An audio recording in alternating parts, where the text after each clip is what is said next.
Angelo Zino, Senior Equity Analyst, CFRA Research, and Brad Gastwirth, Chief Technology Office Strategist at Wedbush. So thank you both for being with us. So Angelo, I'll start with you. When we look at what's going on here, and I know that over at CFRA, Uber, you have a buy recommendation, Lyft, you have a hold recommendation. Let's talk about what you think could happen, or what's most likely scenario for this Uber Grubhub deal. So our view is you'll probably see an announced offer at some point here in the coming weeks. I mean, you've kind of seen some back and forth in terms of the price, but we do think they've kind of come together now, or at least close enough in terms of price, following the recent pullback you've seen in the GRUB shares. But that being said, it seems like now the biggest obstacle is talks of a breakup fee. That being said, we do think there's going to be an announced deal here. I think the regulatory side of things will be interesting, whether or not this deal will be allowed to be done. Clearly you're talking about two of the three biggest players on the each side of the business here. So Uber would kind of go towards being market share leader within the segment. Whether or not regulators would be okay with Uber holding a market share of that magnitude remains to be seen. Angelo, just a quick thought. Do you think that it's a good match? Do you think that folks think that it's a good tie-up? We would absolutely love the deal, to be honest with you.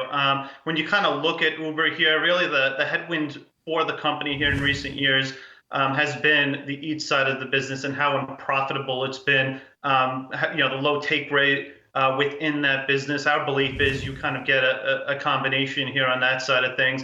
You're going to be able to cut a lot of fat out of that. On top of that, you'll be able to kind of improve the take rate of the overall industry. And we think at the end of the day, Uber should be willing to pay whatever it needs to get this deal done.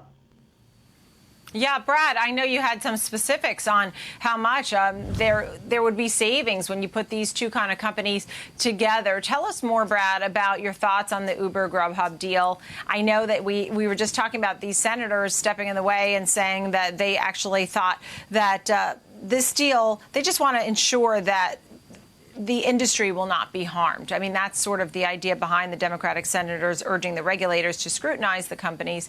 Brad, what are your thoughts?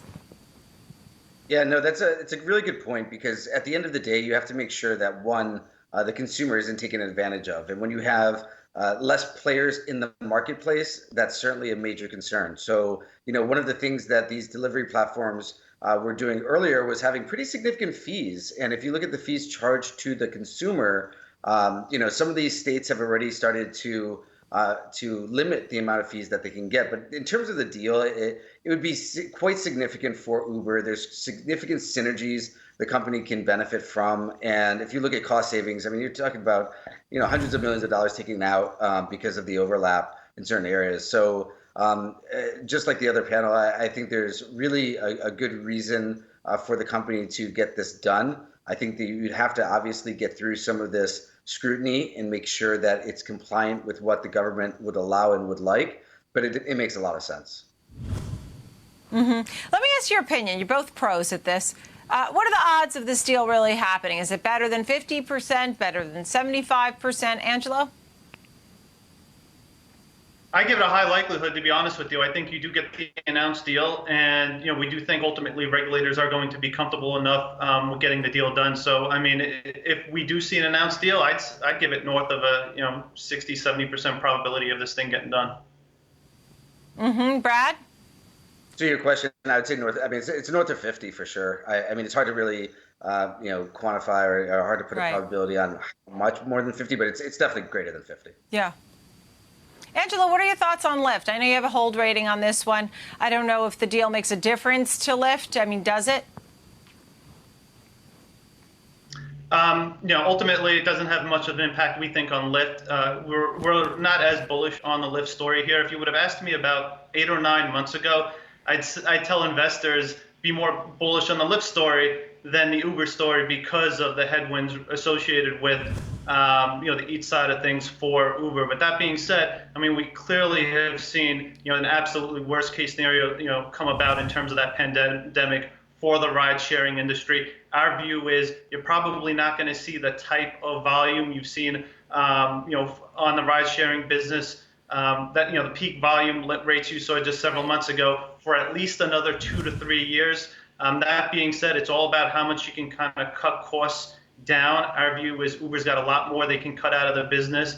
Not to mention they've got a much better financial position, which is why we're much more comfortable with that story.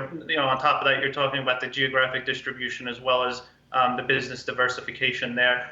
In terms of Lyft there, it becomes very, very difficult to kind of tell, how quickly this industry bounces back on the ride-sharing side of things. We think they probably burn free cash flow through the end of next year, which is why we're on the sidelines. Okay. Thank you both. Angelo Zino, Senior Equity Analyst, CFRA Research. Brad Gastwirth, Chief Technology Strategist, Wedbush Securities. Thanks.